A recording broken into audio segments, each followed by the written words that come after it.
নমস্কার বন্ধুরা, শুভলয় রান্নার ঘরে আপনাদের স্বাগত। আজ বানাবো আমি ডাঁটা চচ্চড়ি। নিয়ে নিয়েছি কুমড়ো ডাঁটা, এদিকে সবজি নিয়েছি কিছু সিম, বেগুন, আলু, কুমড়ো, লাল আলু নিয়েছি, পটল আছে, পাঁচফোড়ন, গোটা সর্ষে আর লঙ্কা আছে আর তেজপাতা। প্রথমে আমি বেটে নিচ্ছি সর্ষেটাকে। কড়াটা গরম হয়ে গেছে, দিয়ে দেবো সর্ষের তেল, ফোড়নে দেবো তেজপাতা, দিলাম শুকনো লঙ্কা, দিয়ে দেবো পাঁচফোড়ন, দিয়ে দেবো ডাঁটা, দিয়ে দেবো ধুয়ে রাখা সবজি,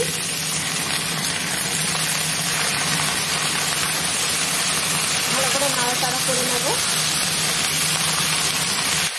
দিয়ে দিলাম কেটে রাখা লাল আলু, দেবো হলুদ গুঁড়ো, দেবো স্বাদ মতো লবণ। ঢাকনা বন্ধ করে করে আমাকে ভেজে নিতে হবে।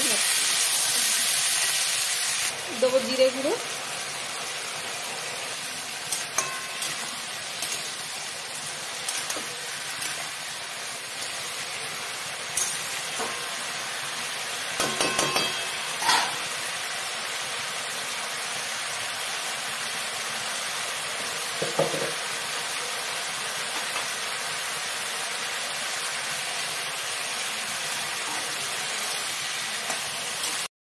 দিয়ে দিলাম চেরা কাঁচা লঙ্কা,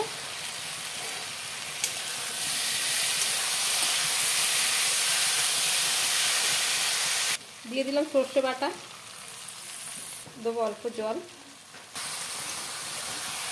ভালো করে নাড়াচাড়া করে নিতে হবে। অল্প জল দিয়ে কিছুক্ষণ সেদ্ধ হতে দেব। আমার রেসিপিটা হয়ে গেছে, অন্য একটা পাত্রে আমি ঢেলে নিচ্ছি।